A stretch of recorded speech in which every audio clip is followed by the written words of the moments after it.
నమస్తే, welcome to Leo. నేను మీ Jagan. YS Jaganmohan Reddy గారి తల్లి వైఎస్ విజయమ్మ గారు 20వ తారీఖు మార్చి 2026 రాసిన లేఖ, అంటే ఈ రోజు రాసిన లేఖ ఒక పెద్ద సంచలనం అయితే రేపింది. ఏంటి అది? ఆవిడ ఎందుకని లేఖ రాశారు?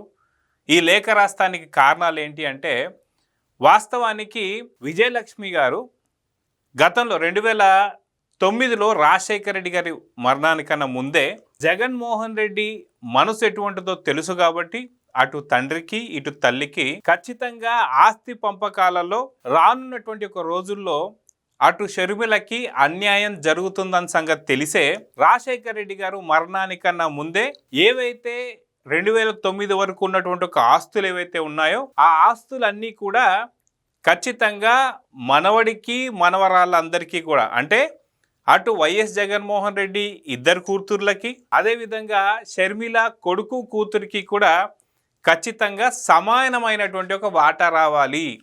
అంటే ₹1 4 పావలాల కింద నలుగురికి చెందాలని చెప్పేసి రాజశేఖర రెడ్డి గారు గతంలోనే ఆ మాట చెప్పారు. అది ఆయన ఆదేశం కూడా విజయమ్మ గారు చెప్తున్నారు. అంటే ఎందుకని ఈ వ్యాఖ్యలు చేశారు? వాస్తవానికి ఎవరైనా ఏం చేస్తారు, తాను సంపాదించినటువంటి ఒక ఆస్తులు ఏవైతే ఉంటాయో కొడుకుకి కానీ కూతురికి కానీ రావాలని కోరుకుంటారు.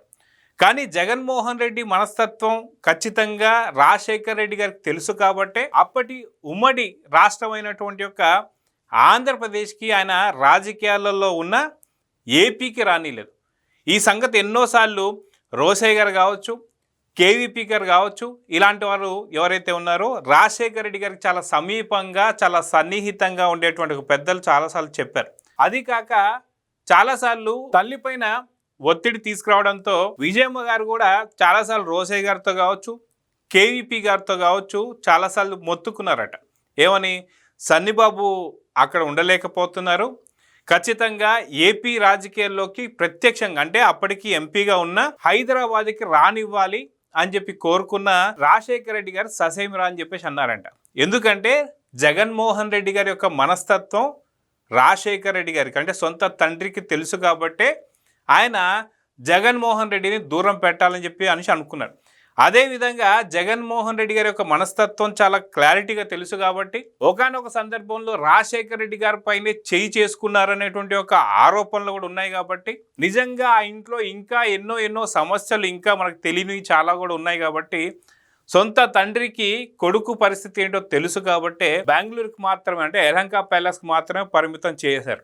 అయినా అక్కడి నుంచే తండ్రి ఏదైతే సీఎం హోదా ఏదైతే ఉందో, ముఖ్యమంత్రి హోదాను అడ్డం పెట్టుకొని కొన్ని వేల కోట్లు ఏవైతే ఉన్నాయో ఆయన క్విట్ ప్రోకో చేశారు. దాదాపు 43,000 కోట్లు ఈడీ జప్తు చేసిన సంగతి అందరికీ తెలిసిందే. అయితే ఇటువంటి జగన్మోహన్ రెడ్డి మనస్తత్వం రాజశేఖర రెడ్డి గారికి తెలుసు కాబట్టి ఆయన ఏపీకి రానియకుండా చాలా దూరంగా పెట్టారు. అయితే ఇదంతా ఒక పక్కనైతే వాస్తవానికి ఆ కుటుంబంలో ఏం జరిగిందనేది ఆ రాజశేఖర రెడ్డి గారికి, విజయమ్మ గారికి, జగన్మోహన్ రెడ్డి గారికి, షర్మిల గారికి మాత్రమే తెలుసు. కానీ ఒక 2-3 రోజులుగా మనం చూసుకుంటే రాచమల్లు శివప్రసాద్ రెడ్డి గారు కావచ్చు, అదేవిధంగా సతీష్ రెడ్డి కావచ్చు, తెలంగాణలో ఇంకొక నాయకుడు కావచ్చు, వీరందరూ కూడా షర్మిల గారికి ఇచ్చినటువంటి ఒక ఆస్తి ఏవైతే ఉన్నాయో అవన్నీ కూడా పెద్ద లిస్టు చదివేసి అవన్నీ బయట పెడుతున్నారు. ఇంకా రాచమల్లు గారు ఒక అడుగు ముందుకేసి నిజంగా షర్మిల లాంటి చెల్లి ఉండడం అనేది జగన్మోహన్ రెడ్డి గారి యొక్క దురదృష్టం అని చెప్పేసి కూడా ఆయన చాలా పెద్ద మాటలు మాట్లాడుతున్నారు. వాస్తవానికి కుటుంబ సభ్యులైనటువంటి ఒక విజయమ్మ గారు మాట్లాడాలి, జగన్మోహన్ రెడ్డి గారు మాట్లాడాలి, అదేవిధంగా షర్మిల మాట్లాడాలి, లేదు అంటే ఖచ్చితంగా భారతిరెడ్డి గారికి కూడా మాట్లాడే అవకాశం ఉంది. కానీ వీళ్ళెవరూ కూడా కాకుండా బయట వ్యక్తులు, అంటే రాచమల్లి శివప్రసాద్ రెడ్డి ఏ పార్టీ నుంచి వచ్చాడండి? ఆయన నిన్న మొన్నటి దాకా టీడీపీ పార్టీలో ఉంటూ ఆయన ఇప్పుడు సడన్గా జంప్ చేసి ఇప్పుడు జగన్మోహన్ రెడ్డి తరఫున మాట్లాడుతున్నాడు. షర్మిల లాంటి చెల్లి ఉండడం కలంకం అని మాట్లాడుతున్నాడు, అలాంటి చెల్లెలు ఉండడం దుర్మార్గం అని చెప్పి మాట్లాడుతున్నాడు, దౌర్భాగ్యం అని మాట్లాడుతున్నాడు. అదేవిధంగా సతీష్ రెడ్డి నిన్నగాక మొన్న టీడీపీలో ఉంటూ డిప్యూటీ స్పీకర్గా చేస్తూ క్యాబినెట్ హోదా ర్యాంక్ ఇచ్చింది కూడా తెలుగుదేశం పార్టీ అయ్యుండి కూడా ఇప్పుడు వైసీపీలోకి వెళ్ళేసి ఇప్పుడు షర్మిల గురించి మాట్లాడడం ఎలా చూడాలి? అంటే ఇక్కడ జగన్మోహన్ రెడ్డి తన సొంత పార్టీకి సంబంధించినటువంటి వాళ్ళు కావచ్చు, సొంత కుటుంబ సభ్యులు వాళ్ళతో మాట్లాడకుండా, అంటే వైవి సుబ్బారెడ్డి ఎటు వెళ్ళిపోయాడు? వైవి సుబ్బారెడ్డి మాట్లాడే హక్కు ఉంది. ఎందుకంటే జగన్మోహన్ రెడ్డి గారి యొక్క తల్లి విజయమ్మ గారు ఎవరైతే ఉంటారో సొంత చెల్లిని వైవి సుబ్బారెడ్డి గారు చేసుకున్నారు కాబట్టి ఆయనకు మాట్లాడే అర్హత ఉంది. ఎందుకు అంటే ఆ యొక్క 2009లో చేసుకున్నటువంటి ఒక MOU మెమరాండమ్ ఆఫ్ అండర్స్టాండింగ్ ఏదైతే ఉందో కుటుంబ సభ్యుల మధ్య, అక్కడ ఇద్దరికి మాత్రమే మాట్లాడే అర్హత ఉంది. ఎందుకంటే అప్పటి ఆడిటర్ అయినటువంటి, అంటే మొన్నటిదాకా ఆడిటర్గా ఉన్నటువంటి ఒక విజయసాయిరెడ్డి గారు మాట్లాడవచ్చు. అదేవిధంగా చూసుకుంటే కుటుంబ సభ్యులైనటువంటి ఒక వైవి సుబ్బారెడ్డి గారు ఆ యొక్క మెమరాండమ్ ఆఫ్ అండర్స్టాండింగ్లో ఆయన కూడా సంతకం పెట్టాడు కాబట్టి ఆయన కూడా మాట్లాడవచ్చు. కానీ ఆయన కాకుండా, విజయసాయిరెడ్డి గారు కాకుండా, అటు వైవి సుబ్బారెడ్డి గారు కాకుండా రాచమల్లు గారు ఎవరు, సతీష్ ఎవరు? వాస్తవానికి వీళ్ళందరూ కూడా జగన్మోహన్ రెడ్డి వ్యూహానికి బలి కాబోతున్నారని చెప్పి చెప్పుకోవాలి. ఎందుకంటే వైసీపీ పార్టీలో ఎప్పటి నుంచో ఉన్నటువంటి ఒక అంబటి రాంబాబు గారితో ఎందుకు మాట్లాడలేదు? సొంత కుటుంబ సభ్యులైనటువంటి ఒక వైవి సుబ్బారెడ్డితో ఎందుకు మాట్లాడలేదు? లేళ్ల అప్పిరెడ్డితో ఎందుకు మాట్లాడలేదు? ఇలాంటి వాళ్ళతో మాట్లాడకుండా నిన్నగాక మొన్న పార్టీలో జాయిన్ అయినటువంటి ఒక రాచమౌళి గారు కానీ, అదేవిధంగా సతీష్ గారితో కానీ ఇలాంటి వారితో ఎందుకు మాట్లాడిస్తున్నాడంటే దీని వెనక ఖచ్చితంగా వ్యూహం ఉంది. అయితే ఆ వ్యూహాన్ని అంచనా వేయలేకపోతున్నారు ఈ రాజకీయ నాయకులు. అయితే మొత్తానికి విజయమ్మ గారు ఏం లేఖ రాశారు, దాని అంతరార్థం ఏందనేది మనం చెక్ చేద్దాం. అయితే ఆవిడ ఒక క్లారిఫికేషన్ అయితే ఇస్తున్నారు. ఈ క్లారిఫికేషన్ కూడా ఆవిడ ఏం చేశారంటే నోటరీ, అంటే గతంలో ఒకసారి సేమ్ ఇదే విధంగా చూసుకుంటే ఆవిడ రాసినటువంటి ఒక లేఖని వైసీపీ వాళ్ళు ఏం చేశారంటే దాన్ని కంప్లీట్గా ఫోర్జరీ చేసి, గతంలో విజయసాయిరెడ్డి గారు కూడా ఒక ప్రెస్ మీట్ పెట్టి షర్మిల గారి ఆస్తులు కానీ ఇవన్నీ కూడా మాట్లాడారు. మాట్లాడిన తర్వాత ఏం జరిగింది, మళ్ళీ విజయమ్మ గారు ఒక లేఖ రాస్తే ఆ లేఖని ఫోర్జరీ చేసి దాన్ని వాళ్ళకు అనుకూలంగా ఆవిడ సంతకం ఒక్కటి తీసుకొచ్చి పెట్టేసి కంప్లీట్గా దాన్ని చేసేశారు. సో ఇవన్నీ జరుగుతున్న సంగతి తెలుసుకొని ఆవిడ ఏం చేశారంటే ఈసారి పూర్తిగా నోటరీ చేయించేశారనమాట. అయితే ఇక్కడ పంజాగుట్టకు సంబంధించినటువంటి ఒక నోటరీ, అంటే ఈ యొక్క హైదరాబాద్ అడ్రస్ తరఫున ఆవిడ ఒక నోటరీ అయితే చేయించారు. అయితే నోటరీ చేయించి ఆవిడ ఏం చెప్తున్నారంటే ఇక్కడ 2009లో వైఎస్ రాజశేఖర రెడ్డి గారి మరణం వరకు ఆస్తులన్నీ కుటుంబ ఆస్తులే, అంటే కంబైన్డ్ అసెట్స్. అంటే 2009 వరకు ఏవైతే ఆస్తులు ఉన్నాయో అవన్నీ కూడా రాజశేఖర రెడ్డి గారు ప్లస్ విజయమ్మ గారు వీళ్ళెవరు కూడా వాళ్ళ సొంతాన్ని కొనుక్కోలే. వాళ్ళు ఏం చేశారంటే కుటుంబ ఆస్తుల్లాగా పెట్టారు. అంటే అప్పటిదాకా జగన్మోహన్ రెడ్డి వల్ల రూపాయి ఆదాయం లేదని చెప్పేసి చాలా స్పష్టంగా విజయమ్మ గారు చెప్పేస్తున్నారు. అయితే ఆస్తుల పంపకం ఎప్పుడూ జరగలేదు. అయితే 2009, అంటే 2009 సెప్టెంబర్ 2వ తారీఖు ఏదైతే ఉందో అప్పుడు రాజశేఖర రెడ్డి మరణం వరకు ఆస్తి పంపకాలు అనేది జరగలేదట.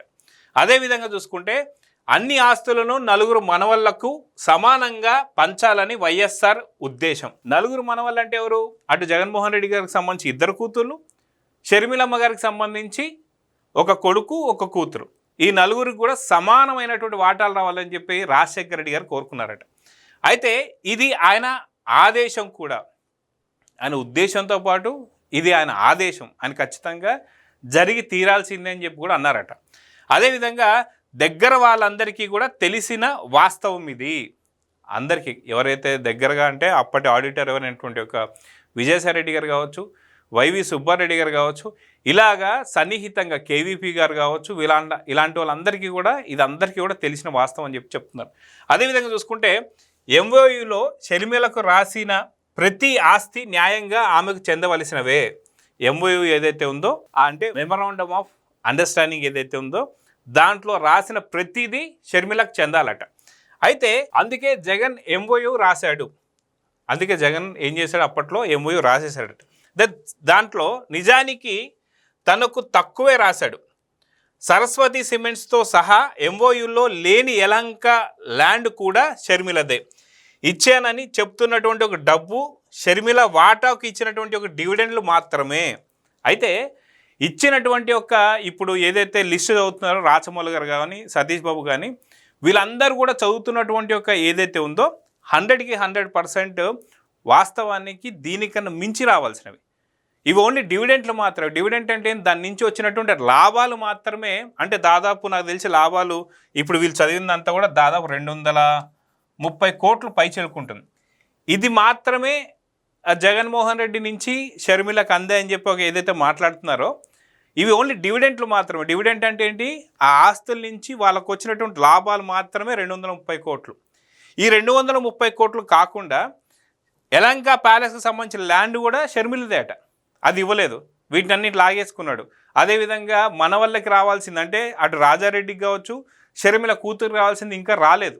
అదేవిధంగా చూసుకుంటే ఆస్తుల విషయంలో జగన్ తాను మేనల్లుడికి మేనకోడలికి ఇప్పటి వరకు అన్యాయం చేశాడు, ఎప్పటికైనా న్యాయం చేస్తాడని తన తల్లిగా ఆశిస్తున్నాను.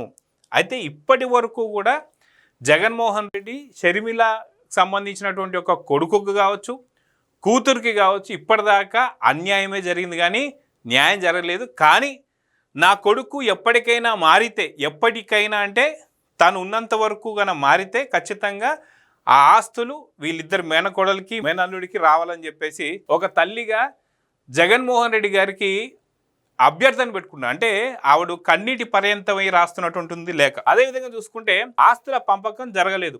ఇప్పుడు చదువుతున్న షర్మిల ఆస్తులు లాంటివి వైఎస్ఆర్ జగన్కు కూడా ఇచ్చారు. అయితే ఇప్పుడు ఏవైతే ఆస్తులు షర్మిల గారి పేరు మీద చదువుతున్నాం ఏదైతే ఉందో లిస్ట్, వీళ్ళంతా కూడా అది 100% రాజశేఖర రెడ్డి గారు, జగన్మోహన్ రెడ్డి గారు సేమ్ అదే ఇచ్చారట. అంటే వీరందరికి ఇచ్చింది కాకుండా ఇంకా చాలా ఉంది, అది నలుగురు మనవళ్ళకి పంచాలంటున్న దాన్ని జగన్మోహన్ రెడ్డి ఒప్పుకోవట్లేదు. అది ఆస్తి పంపకం కాదు, నిజం ఏమిటో నా దేవుడికి నా కొడుక్కి కూడా తెలుసు. అయితే ఇక్కడ చాలా స్పష్టంగా ఏం చెప్తున్నారంటే, ఇక్కడ 230 కోట్లు ఏదైతే షర్మిలకి ఇచ్చానని చెప్పి మాట్లాడుతున్నవి దానికన్నా మించి జగన్మోహన్ రెడ్డి గారికి కూడా వచ్చాయి. యలంక ప్యాలెస్ సంబంధించినటువంటి ఒక కొంత ఏవైతే ఆస్తులను అవి కూడా షర్మిలకే చెందాల్సింది. అవే కాకుండా షర్మిలకి ఏవైతే చదువుతున్నారో ఆస్తులు దానికన్నా మించి జగన్మోహన్ రెడ్డి గారికి ఇచ్చారు. అవి కాకుండా ఇంకా చాలా వరకు ఆస్తులు ఉన్నాయి, అవన్నీ కూడా నలుగురు మన వాళ్ళకి చెందాలని చెప్పేసి అని కోరుతూ ఆవిడ ఏమంటుందంటే చాలా స్పష్టంగా, నిజమేమిటో నా దేవుడికి నా కొడుక్కి కూడా తెలుసు. వాస్తవానికి ఇక్కడ నా దేవుడు అంటే అందరు కూడా వాళ్ళు యేసు ప్రభుకి తెలుసు అనుకుంటున్నారు, కాదు. ఆవిడ మాట్లాడుతుంది ఏంటి అంటే రాజశేఖర రెడ్డి గారిని దేవుడిగా భావిస్తారు కాబట్టి ఆ రాజశేఖర రెడ్డి గారికి తెలుసు, ప్లస్ ఇప్పుడున్న నా కొడుకు కూడా తెలుసు అని చెప్పి మాట్లాడుతున్నారు. అయినా సరే కన్న తల్లి ఇప్పటికీ కూడా మారతాడని చెప్పి అనుకుంటున్నా సరే జగన్మోహన్ రెడ్డిపై ఇంత బహిరంగంగా లేఖ రాసిన తర్వాత అయినా సరే ఇన్ని లక్షల కోట్లు పెట్టుకొని ఎందుకని చెల్లెల్ని కావచ్చు, మేనల్లుడిని మేనకోడల్ని హింస పెడుతున్నాడో అర్థం కాని పరిస్థితి. అదేవిధంగా చూసుకుంటే గ్లోబల్స్ ప్రచారం చేయడానికి మీరెవరు? అయితే గ్లోబల్స్ ప్రచారం చేస్తానికి మీరెవరు అంటుంది. అంటే ఆ కుటుంబ సభ్యులు ఎవరైతే ఉన్నారో వారు కావచ్చు, లేదా ఆ యొక్క ఎంఓయు ఏదైతే ఉందో మెమరాండమ్ ఆఫ్ అండర్స్టాండింగ్ దాంట్లో సంతకాలు పెట్టిన వాళ్ళు ఎవరైతే ఉన్నారో వాళ్ళు కావచ్చు. వీరెవరు కాకుండా మిగతా ఎవరు మాట్లాడినా సరే అసలుకి మీరెవరు? వైఎస్ ఫ్యామిలీకి చెందినవారా, లేదా వైఎస్ ఫ్యామిలీకి సన్నిహితులా, లేదంటే ఆ మెమరాండమ్ ఆఫ్ అండర్స్టాండింగ్ ఏదైతే ఉందో ఆ అండర్స్టాండింగ్కి సంబంధించి సంతకాలు పెట్టినవారా? వాస్తవానికి ఈ యొక్క పంపకాలు జరగాల్సిందే అని చెప్పి ప్రపోజల్ తీసుకొచ్చింది ఎవరు? వైఎస్ జగన్మోహన్ రెడ్డి. ఎప్పుడైతే జెరూసలేం సంబంధించిన యాత్రకు వెళ్తున్నటువంటి టైంలో, రాజశేఖర్ రెడ్డి గారు లేనటువంటి టైంలో గతంలో ఏం చేశారు జగన్మోహన్ రెడ్డి గారు? జెరూసలేం వెళ్తూ ఫ్లైట్లో అనుకునే డిస్కషన్ అంటే ఇది ఏమని, షర్మిల గారితో మాట్లాడుతూ, షర్మిల నీకు ఒక కొడుకు కూతురు ఉన్నారు, నాకు ఒక 2 కూతుర్లు ఉన్నారు, కానీ ఇక్కడ పరిస్థితి ఏంటి అంటే మనం ఉన్నంత అన్యోన్యంగా వాళ్ళు లైఫ్ లాంగ్ ఉంటారనేటువంటి యొక్క భావన నాకు లేదు.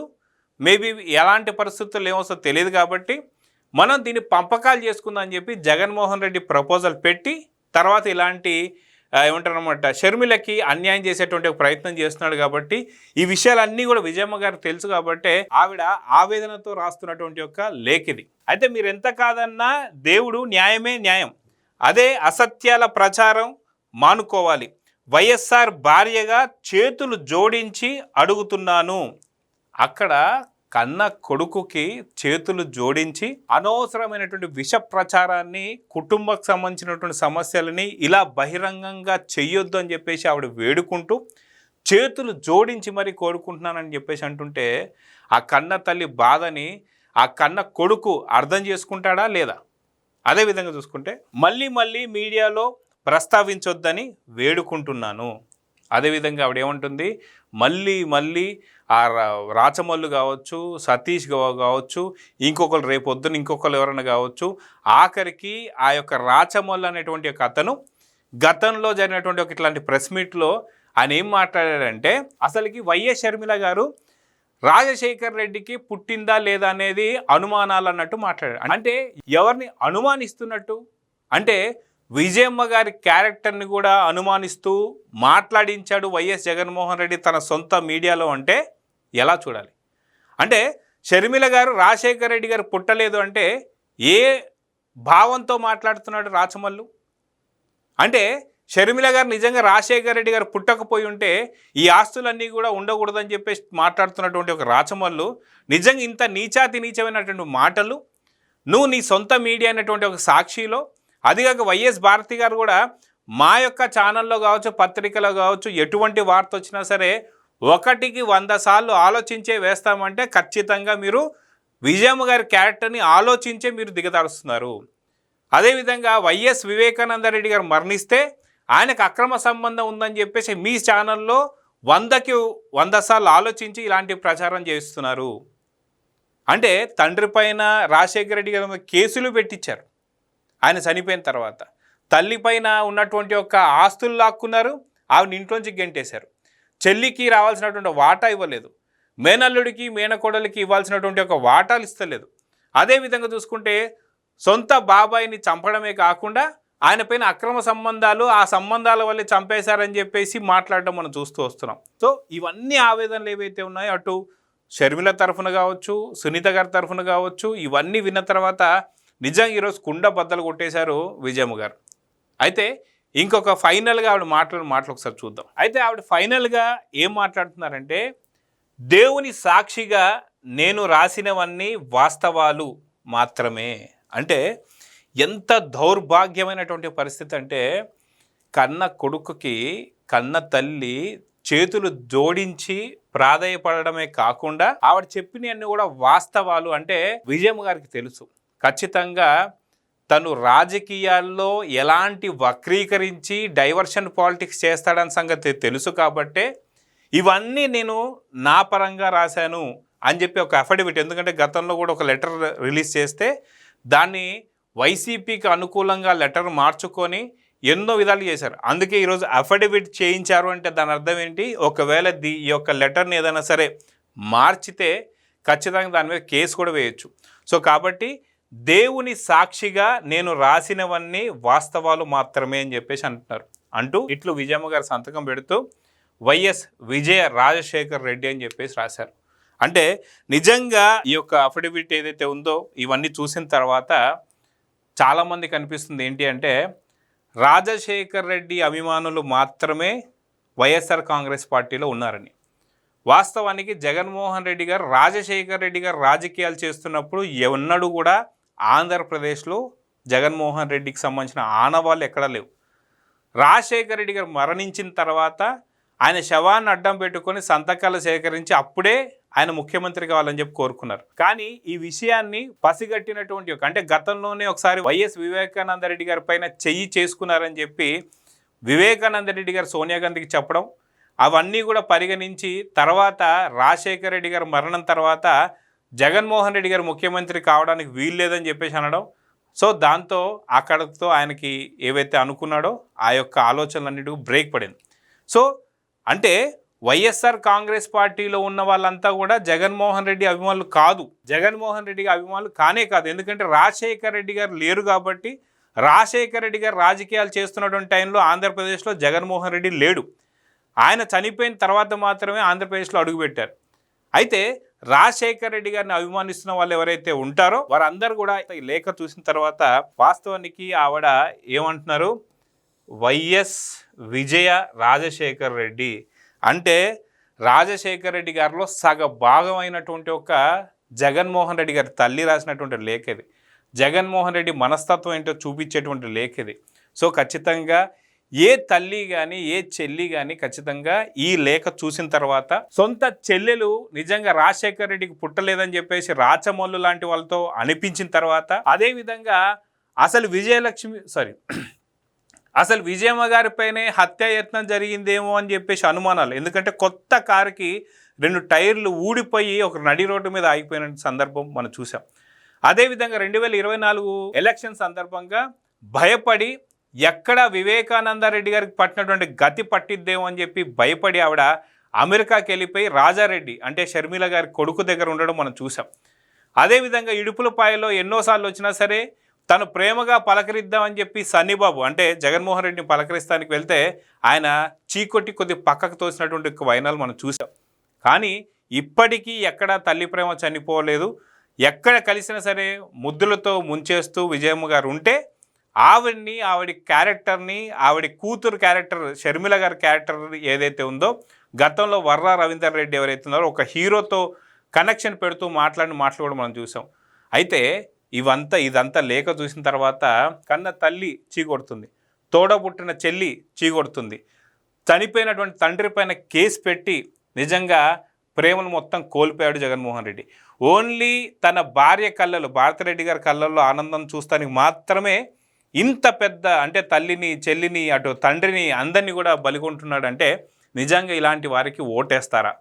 నిజంగా కామెంట్స్ రూపంలో ఇలాంటి వారికి ఓటేస్తారా? మీరేమనుకుంటున్నారు? జగన్మోహన్ రెడ్డి గారి యొక్క మనస్తత్వం చూస్తే నెక్స్ట్ రాబోతున్న ఎలక్షన్స్కి పార్టీ ఉంటుందా లేదా అని చెప్పేసి అయితే ఆలోచన వస్తుంది. మీరేమనుకుంటున్నారు? కామెంట్స్ రూపంలో తెలియజేయండి. నమస్తే.